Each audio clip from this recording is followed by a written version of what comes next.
네가 뭘 좋아할지 몰라서 일단 다 준비해봤어. 아무거나 골라가. 뭐 이런 느낌이지 않을까. 부영어 김정인데 제 주요 커리큘럼들도 물론 전 충분하다고 보지만 제 입장에서는 중간중간에 이런 거를 좀 짧게 아이들한테 특강 형식으로 좀 보여줄까?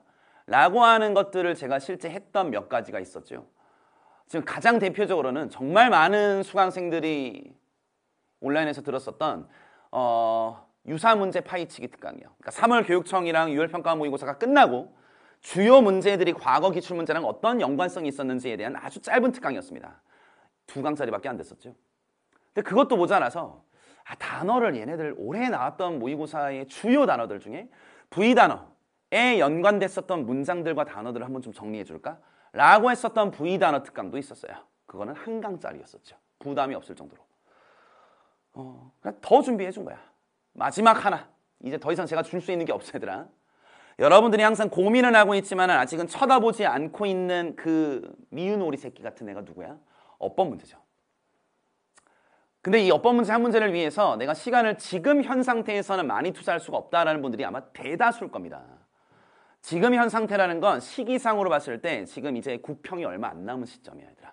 그 구평 얼마 안 남은 시점에서 어법을 한 개의 책을 끝낸다? 이건 좀 오버할 수 있잖아.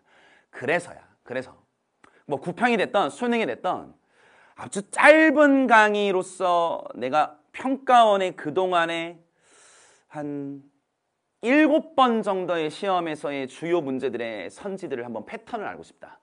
그걸 제가 도와드리려고 만든 게 2026학년도를 대비하는 원샷 V 어법 특강입니다. 얘는 뭐 작년에도 제가 좀 진행을 했었는데 역시나 작년에도 정말로 많은 친구들이 들어주고 실제 많은 수강평도 있어서 너무 고마웠었던 기억이 있었고 그걸 여러분들에게 또다시 하는 거라고 보시면 돼요. 자, 어차피 원샷이니까 진짜 말 그대로 여러분들 이거 한 강밖에 안 될 거야. 그러니까 부담 없이 들어. 알겠지 얘들아?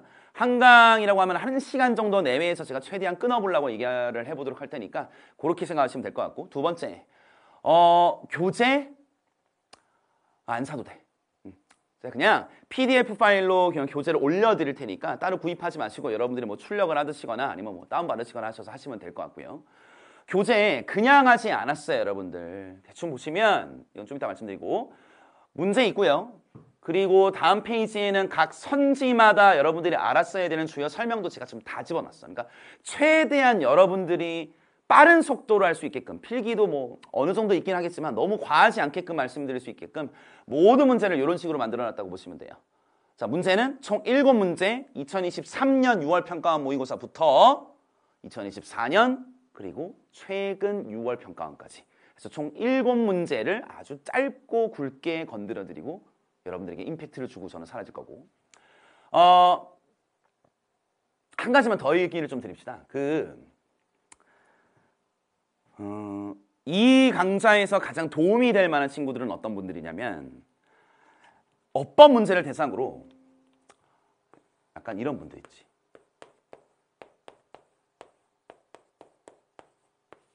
이런 느낌이 나오셨던 분들한테는 제일 도움이 될 겁니다.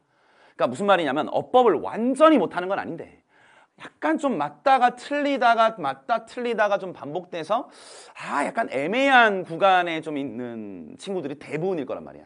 특히나 아마 고3이나 N수분들 정도 되면 학교에서 배웠었던 내신 어법 정도의 암기가 어느 정도 흔적은 있단 말이야. 근데 이게 완벽하지 않아서 자꾸 틀리는 경우들이 있는 경험이 있는 친구들 이분들은 그냥 이거 1시간 투자하세요.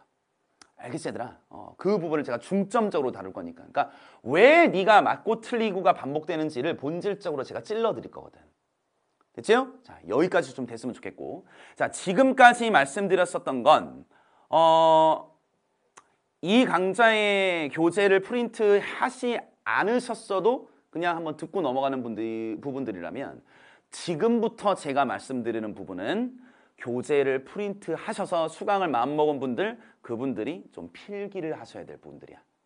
알겠지 얘들아? 지금부터 얘기하는 건 좀 필기가 필요하다. 이 OT는 되게 중요한 내용을 담고 있어서 그래요. 자, 일단 여러분들 교재에는 아마 들어가 있지 않을 것 같지만 요 말 있지 얘들아. 요 말 잠깐 퍼즈 버튼 누르시고 한번 쭉 읽어보시고 과연 이 평가원이 뭐라고 얘기하는지에 대한 핵심 메시지를 한번 좀 느끼길 바래. 나는 갑니다. 이 되게 무서운 말이거든. 국가에서 어법 문제를 이렇게 내겠다라고 하는 학습 안내서에 실제 나와 있는 말인데 이런 말을 줬다고. 봐. 문법 능력은 일단 기본적으로 뭐는 중요해? 암기를 통한 문법 지식도 물론 중요해. 그러니까 굳이 얘기하면 약간 내신 어법의 암기도 물론 필요하다는 소리야. 됐나? 특히 이건 어떤 분들에게는 좀 임팩트가 클 수 있냐면 어법 문제를 딱히 어법 지식 없이 그냥 이거 좀 이상하고 어색한데? 정답.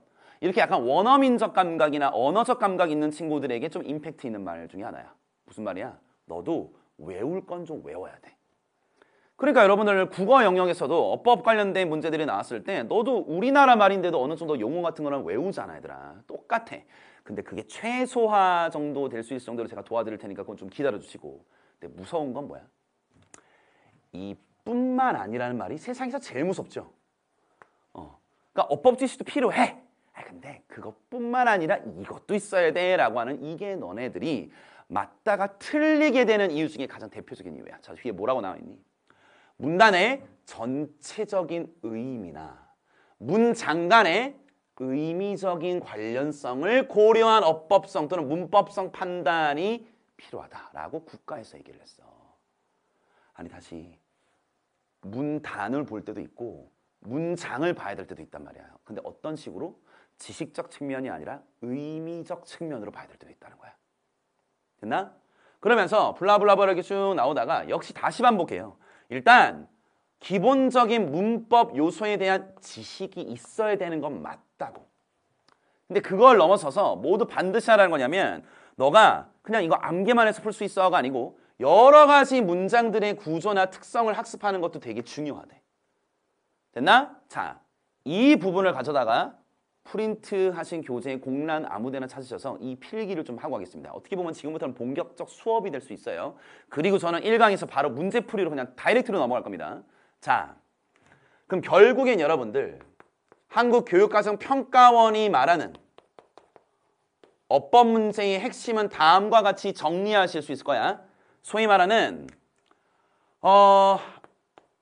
암기라고 하는 녀석을 통한 지식이라고 하는 녀석이 분명히 필요하다는 걸 인정하시자고. 됐나?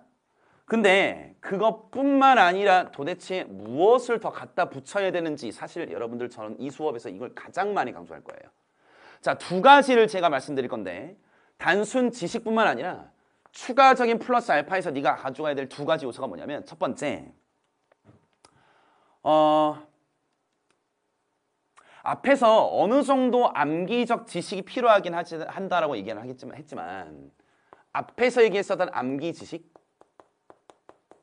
즉 단순 암기 지식 근데 그거를 넘어선 사항이나 또는 약간의 예외 사항 같은 것들 있지. 도 어느 정도는 좀 알아야 된다는 소리거든 여러분들. 그러니까 여길 넘어선 사항이거나 아니면은 예외 사항이라고 하는 녀석이 도대체 어느 정도까지 가는지는 여러분들은 고민하지 않으셔도 돼요. 제가 어느 정도 알려드리도록 할 거니까. 여기까지 왔나? 근데 제가 이따가도 수업하면서 더 강조드릴 말인데 얘보다 훨씬 압도적으로 중요한 게 아까 평가원이 얘기했지. 여기 봐봐. 너 의미를 고려한 어법적 판단을 잘 할 수 있어야 된다 그랬단 말이야. 즉 다시 말하면 단순 암기 지식뿐만 아니라 문맥적, 의미적 인 해석을 해야지 문제를 풀 수 있다는 말이랑 똑같다는 소리야. 솔직한 얘기를 여러분들 어법 문제 어떻게 풀어? 1번, 2번, 3번, 4번, 5번 선지 있을 때 솔직히 1번은 너무 빨라. 2번도 빨라. 자 가자 하면서 선지 근처만 낼름낼름 보면서 어법 지식을 돌릴 때가 많지. 그러다가 두 개 중에 하나 고민하다가 에라 모르겠다 하나 고르면 또 한 개가 또 틀려버리고 뭐 이런 느낌이잖아요. 근데 평가는 뭐라고 하는 거냐면 문장, 선지가 포함된 문장을 때로는 전체는 해석해야 되거나 때로는 구조적 해석을 해야 되거나 때로는 의미적 해석을 해야지 풀어야 될 수도 있는 문제도 집어넣겠다라고 얘기했다고. 됐나? 그래서 과연 이게 어느 정도 수준까지 되는지에 대해서 제가 좀 필기도 좀 해드릴 거고 어떨 때는 좀 강조도 많이 해드릴 거라고 보시면 돼요. 됐나? 그래서 어떻게 보면 여기는 약간 기본적인 암기 지식을 얘기하는 거고 플러스 알파는 그걸 넘어서거나 약간 예외적인 사항. 또 하나의 플러스 알파는 해석이라는 게 얼마나 어법 문제에서 중요한지에 대한 얘기를 하겠습니다. 특히 부의어법을 들었던 분들은 솔직히 이 강좌 안 들으셔도 돼요. 부의어법은 뭐 이거보다 훨씬 더 넓은 범주를 다루는 거니까. 근데 아시긴 아시죠? 부의어법에서 제가 끊임없이 말하는 가장 1등의 어구가 뭐야? 해석해봐라. 해석해봐라. 해석해봐라. 이 느낌이죠. 자, 요 관점을 가지고 한번 여러분들이 실제 경험해 보시면 돼. 아, 내가 이런 걸 안 하니까 이렇게 틀리겠구나. 그럼 앞으로 뭐를 해야 되겠구나라는 어떤 마인드 세트를 할 수 있도록 제가 좀 도와드리도록 할 겁니다. 자, 저는 여러분들의 1번 문제부터 해서 7번 문제까지 실제 한 강짜리 수업에서 저는 여러분들 기다리겠습니다. 김정희였습니다.